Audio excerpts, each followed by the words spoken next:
Log on to fitmanperformance.com for the latest and greatest truth about training, nutrition, recovery, and unleashing your inner greatness. And download your copy of my groundbreaking ebook, Use Speed to Get Lean, the Sprinting Handbook for Lifters at usespeedtogetlean.com.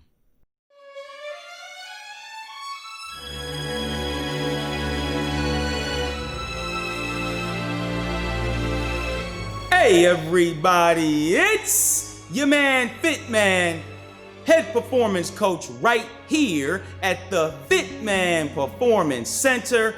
And today's topic, we're going to get into an update on my recovery from my ulnar nerve transposition almost 5 years ago. Now, I released a video a few weeks after my ulnar nerve transposition to let you all know how I was doing and how I was recovering very early in that process. And now that it's almost been 5 years since then, I want to give you all another update since now the surgery has had a lot of time to settle in and I've had time to train, and now I can give you a true update on where I stand post-surgery almost 5 years past the day of the surgery. So I stand here today. Now, let's start with this. The ulnar nerve runs all the way down the elbow, the forearm. It controls the pinky and the ring fingers. My ulnar nerve was badly compressed to a point where holding a cell phone was becoming difficult, almost impossible to dial numbers. Opening a door was becoming difficult. And if small things like that were becoming hard, what do you think was happening here inside of the gym? Heavy exercises that required grip strength, like heavy weighted pull-ups, farmer's walks, deadlifts, RDLs, all of these exercises were becoming almost impossible. Dumbbell walking lunges, anything that required the grip was becoming very difficult for me, because my nerve function in that hand was fading. I want to say I was somewhere between maybe 20 and 30% of the maximum function of that nerve. And if I was outside in the cold, that number would drop down to about 15%. It was a disaster. I remember shoveling snow, and I could only shovel for 10 minutes at a time, because after 10 minutes, my whole hand would just go to sleep. I could no longer hold the shovel. I had to go inside and warm back up, get the hands ready, and then go back out there. So 20 minutes of shoveling snow actually turned into an hour to 2 hours of shoveling snow, because I had to keep taking breaks because I could no longer feel my hand. And this was all prior to the surgery. I got the surgery done, and 10 days afterwards, they took off that soft wrap. When I went home, the first thing I did was to try to do push-ups. Now, the response to the first video was overwhelmingly positive, but you still had the naysayers and the negative Nancy's of the world out there telling me, well, you started working out too fast and you're gonna injure yourself and you don't know what you're doing, and all this nonsense, all this fake hustle. You see, it's all in the mind.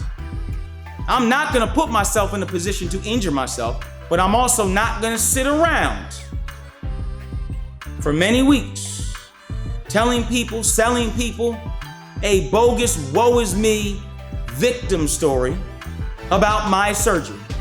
Oh, I got my surgery, so now I can't do anything. And I'm gonna live with that. Because once you start to believe that, if I start to believe something like that, then that's gonna become my reality. And going into the surgery, there was a 0% chance though that those words would have ever come out of my mouth. I looked at this surgery for what it was. It was a setback. It was a hurdle. Life offers many setbacks and many hurdles. The key is that you have to attempt to jump over the hurdle, or you're always going to be stuck in the same place. Sometimes you try to jump over the hurdle and you can't make it. You don't make it. You trip over the hurdle. You fall over the hurdle. I have fallen over the hurdle many times in life. But eventually, you know what happens? One day you jump over that hurdle and you clear it. And that's what the arm was. It was a hurdle. So I started to work out. I did what I could do. I could do dips. I wasn't as strong in the dips as I once was, but I could do body weight dips. I could do body weight pull-ups. I could not do chin-ups. Chin-ups hurt, so I didn't do them. When I first got back on the bench press, now mind you, my best bench press of my life in competition was 255. My best bench press in the gym was 260. The first day I benched after the surgery, a few weeks after surgery, I could only do 135 for 5. It was embarrassing, but it didn't discourage me. It gave me a new goal. It gave me new fire. Okay, 135 for 5 was a challenge. What can you do to change this? What can you do to approach your old numbers and then surpass them? And as I stand here today, I'm able to use all the weights I could use prior to getting the surgery, and then some. I'm using more on the incline bench than I've ever used before. More on the floor press. More on the decline bench. Chin-ups are back. Dips are back. All those upper body moves that I was struggling in initially are all back.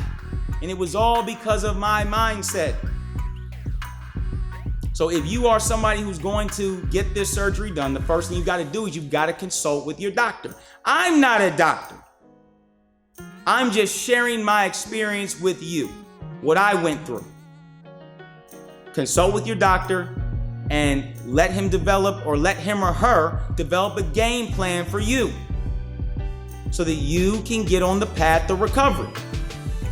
And realize that this is just a hurdle. You can jump over it. You can overcome. But if you go into it with that negative mindset, with that I can't do it mindset, then it's already over. And you'll be selling people that story for many years. Then you look in the mirror one day and you say, man, I've lost it all. You know why? Because you started believing the hype, believing that negative talk.